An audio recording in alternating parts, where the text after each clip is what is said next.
Assalamualaikum dan selamat sejahtera kepada semua murid-murid. Bertemu lagi kita pada minggu ini.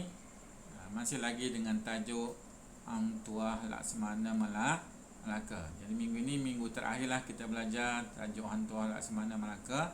Jadi minggu ini cikgu nak ulang balik apa yang telah kita belajar sebelum ini. Jadi yang mula kita nak lihat ialah riwayat hidup Hang Tuah. Okey ya. Hang Tuah ni berasal daripada kampung Sungai Duyung. Nama ibu beliau ialah Dang Meduwati, manakala bapanya bernama Hang Mahmud. Okey, ingat lagi? Kemudian beliau mempunyai 4 orang sahabat, iaitu Jebat, Lekir, Lekiu dan Kasturi.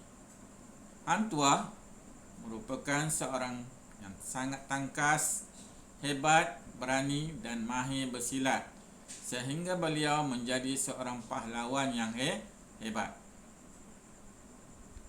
Seterusnya Hang Tuah dan para sahabat pernah menghalang orang yang mengamuk daripada membunuh Datuk Bendahara, kan? Setelah itu Sultan melantik Hang Tuah menjadi Laksamana, manakala sahabat beliau yang berempat dilantik sebagai Hulu Balang. Okey, ini cikgu ulang je balik. Mula-mula kita belajar tentang riwayat hidup Hang Tuah. Siapa bapa dia, siapa ibu dia, kan? Siapa sahabat dia, kan? Kemudian peristiwa macam mana Hang Tuah dilantik sebagai Laksamana. Okey, Sultan sangat mempercayai Hang Tuah sehingga beliau pernah dilantik oleh Sultan untuk menjadi duta yang mengetuai utusan ke China. Okey, namun begitu terdapat musuh yang menabur fitnah ke atas Hang Tuah sehingga menyebabkan Sultan mengeluarkan titah hukuman bunuh terhadap Hang Tuah.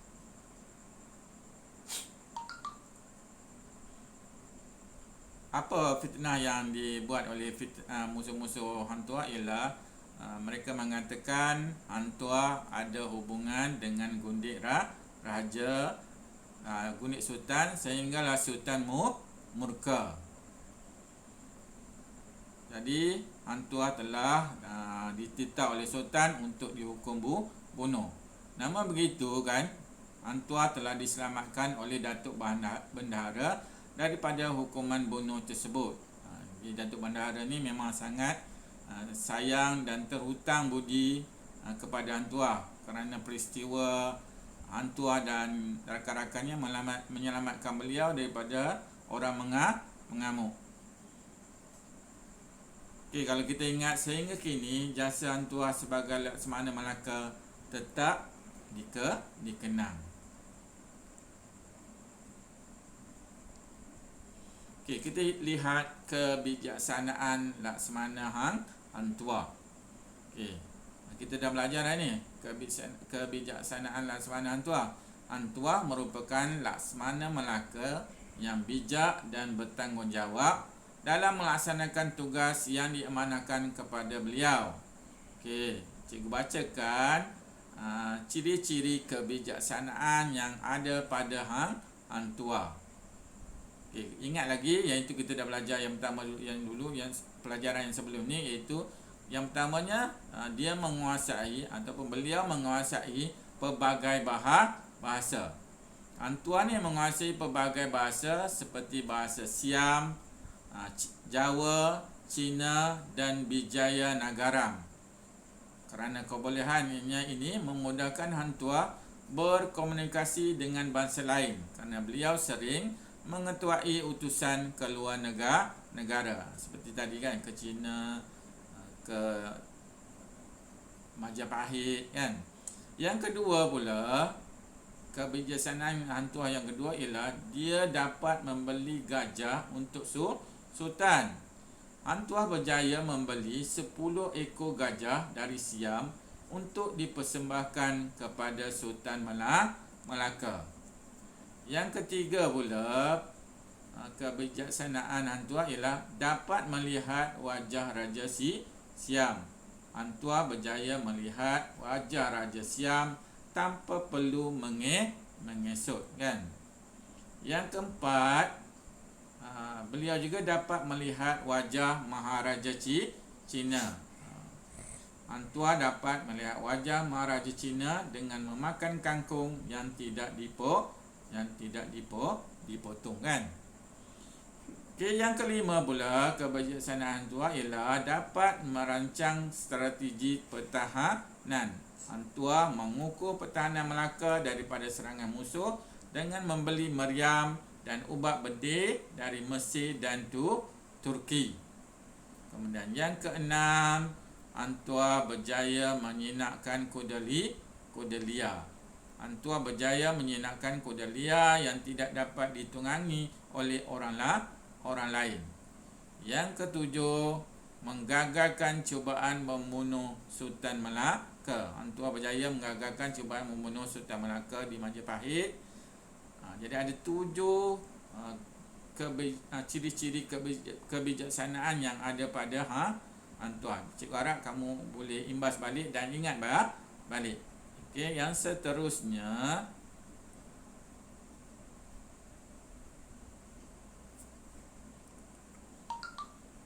kita lihat kehebatan Laksamana Hang Tuah.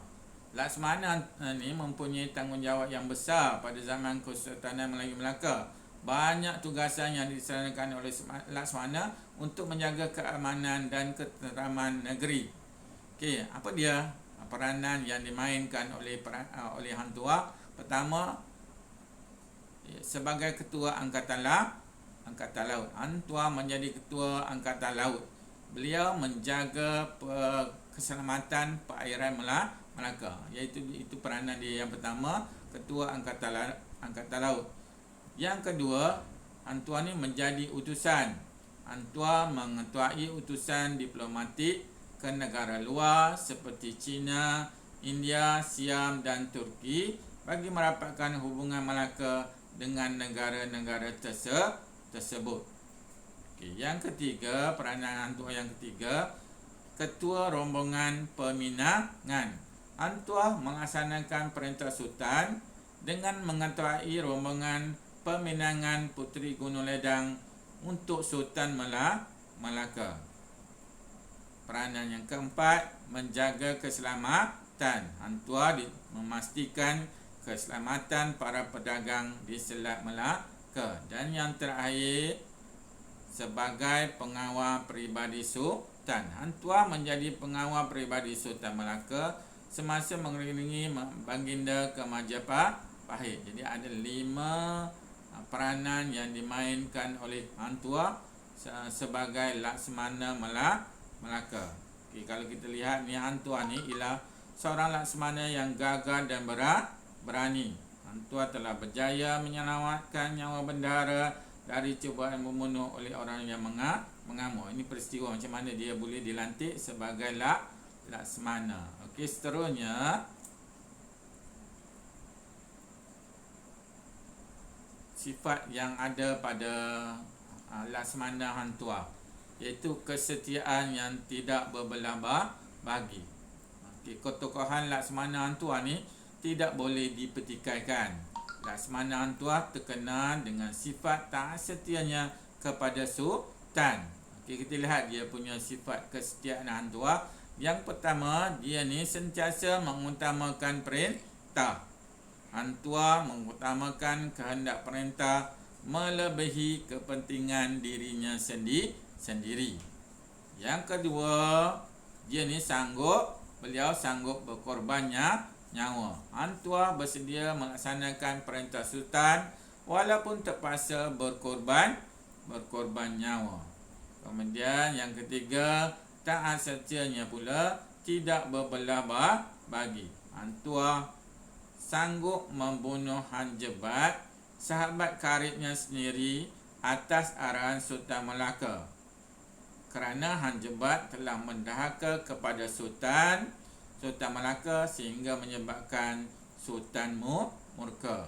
Walaupun sahabat, dia sanggup membunuh hang tua kerana sikap taat setianya yang tidak berbalah bagi kepada pemerintah ataupun sultan. Kemudian sifat dia yang keempat ialah sentiasa bersedia melindungi sultan. Hang tua sentiasa melindungi Sultan Melaka daripada bahaya. Beliau juga berjaya menghalang cubaan untuk membunuh Sultan Melaka. Jadi ada 4 sifat-sifat kesetiaan hang tua. Cikgu ulang balik. Iaitu 1, dia mengutamakan pemerintah. 2, sanggup berkorban nyawa. 3, taat setianya tidak berbelah bagi. 4, sentiasa melindungi sultan. Okay, satu ungkapan yang masih lagi kita ingat sehingga hari ini, masih lagi digunakan oleh rakyat Malaysia, itu ungkapan takkan Melayu hilang di dunia. Dikatakan pernah dilafazkan oleh Laksamana Hang Tua. Okey, yang seterusnya, okey, sekarang ni kita nak kaitkan sifat-sifat yang ada pada hang tua tadi, kan? Jadi sebagai rakyat Malaysia, kita harus mempunyai sifat seperti mana sifat seorang rakyat kepada negaranya yang ada pada diri hang tua. Jadi setiap pelajar seharusnya mempunyai sifat bertanggungjawab seperti yang ada dalam diri hang tua. Hal ini demikian kerana sifat tersebut merupakan salah satu sifat yang terpuji. Okey, generasi hari ini patutnya mencontohi sifat yang ada pada Laksamana hang tua, kerana salah satunya ialah hang tua ni sangat taat kepada pemimpin, kan? Dia sanggup berkorban nyawa. Okey, yang kedua, sebagai rakyat kita harus bersedia dan bertanggungjawab mempertahankan kedaulatan negara dari ancaman musuh. Yang ini pun sama, ada pada diri hang tua. Jadi sifat ni, sifat bertanggungjawab ni, sanggup mempertahankan negara ni, perlu ada pada kita sebagai rakyat Malaysia yang sayangkan negara. Okey, yang ketiga, sebagai rakyat Malaysia, kita mesti mencontohi pengorbanan hang tua untuk menjadikan negara Melaka pada masa itu maju, aman, makmur dan sentosa. Okey, inilah peranan kita sebagai rakyat, membantu negara untuk menjadi sebuah negara yang maju, aman, makmur dan sentosa. Yang keempat, sebagai rakyat kita hendaklah sanggup berkorban demi negara yang tercinta. Yang kelima, tanggungjawab kita yang kelima ialah seperti sifat atau sikap hang tua, pengorbanan dan kesetiaan hang tua membolehkan Melaka mencapai zaman kegemilangan. Jadi kita pun kena ada sifat ini, sanggup berkorban, setia kepada negara, kan? Dan yang terakhir, sebagai rakyat Malaysia, kita hendaklah menjaga keselamatan dan keamanan negara supaya negara Malaysia ni terus aman, kan? Maju dan makmur. Jadi cikgu ulang balik. Ini bawah ni cikgu baca balik, itu contoh sifat yang ada pada hang tua. Satu ialah dia seorang yang taat setia, kan? Dia ni sentiasa akur dan taat pada perintah sultan. Kemudian hang tua ni seorang yang bijaksana. Dia menguasai pelbagai jenis bahasa dan dia dapat menggagalkan percubaan membunuh Sultan Melaka semasa di Majapahit, kan? Kemudian sifat yang ketiga, bertanggungjawab, melaksanakan semua perintah dengan jayanya. Kemudian yang terakhir, yang keempat, berani, iaitu sanggup mempertahankan kedaulatan negara. Jadi ada 4 sifat yang ada pada hang tua yang perlu diterapkan pada diri kita juga sebagai rakyat kepada sesebuah negara. Yang pertama cikgu ulang balik, ada sifat taat setia, mesti bijaksana, mesti bertanggungjawab, dan akhir mesti berani. Okey, cikgu ingat, cikgu dah ulang balik daripada pelajaran kita yang mula-mula sehingga yang terakhir. Cikgu harap kamu dapat sedikit ilmu tentang Hang Tuah dan peranan yang patut